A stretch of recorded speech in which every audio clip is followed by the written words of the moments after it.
Dear students, in the last lecture we have studied about the method of speed control of induction motor drive using slip power recovery method, which has methods. One is the static Kramer drive and another one Scrubbers drive. The Scrubbers drive we have already studied in the previous lecture. Now in this lecture we have studied about the static Kramer drive.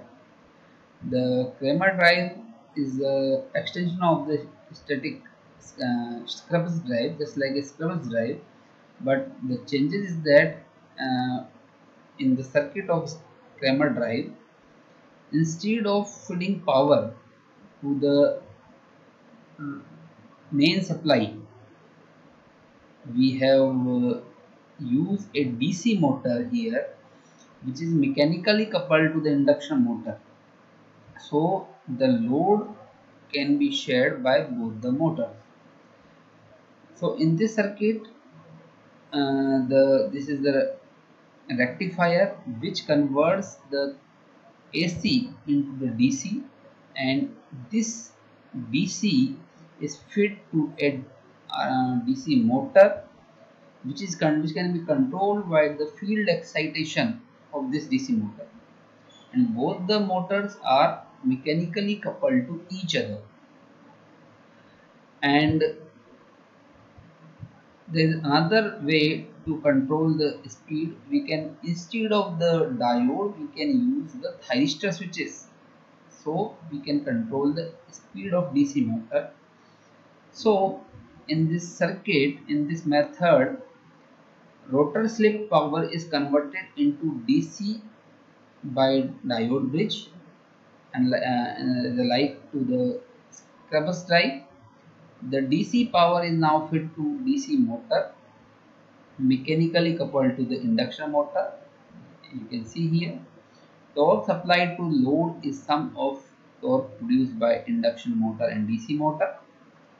So the load is sharing by both of the motor, and speed control is obtained by controlling the field current of the DC motor.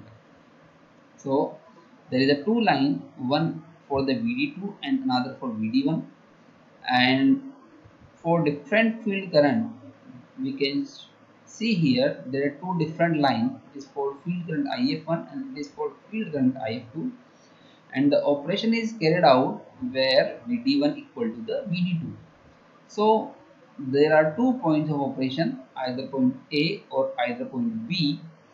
So we can change the speed. We can see here the speed at these points are different. At a point A, speed are lesser, while at point B, speed are higher. So by controlling the field current, we can control the speed of the motor. So diagram shows the variation of VD1 and VD2 with speed for two values of DC motor.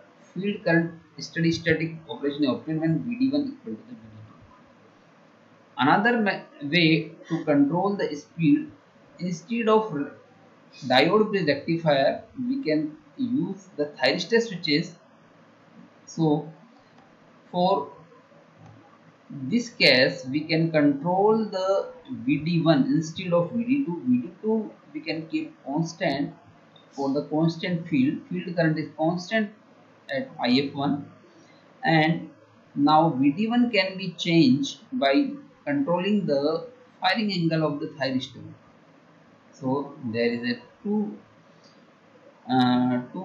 characteristics are shown for different value of alpha, and we can get the two values A and C for the 2 points of operation.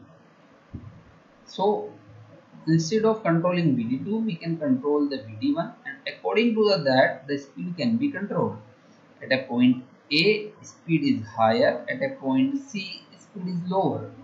So there are two ways to controlling the speed of the motor, either using controlling the VD1 or controlling the VD2.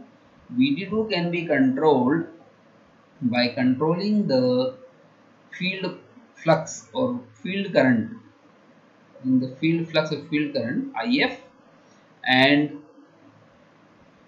by for controlling the VD1, for the constant value of VD2, we can control the VD1 by replacing this diode bridge with the thyristor switches. So this is all about the Cramer drive. So this is the method of controlling the speed of induction motor using circuit. Thank you.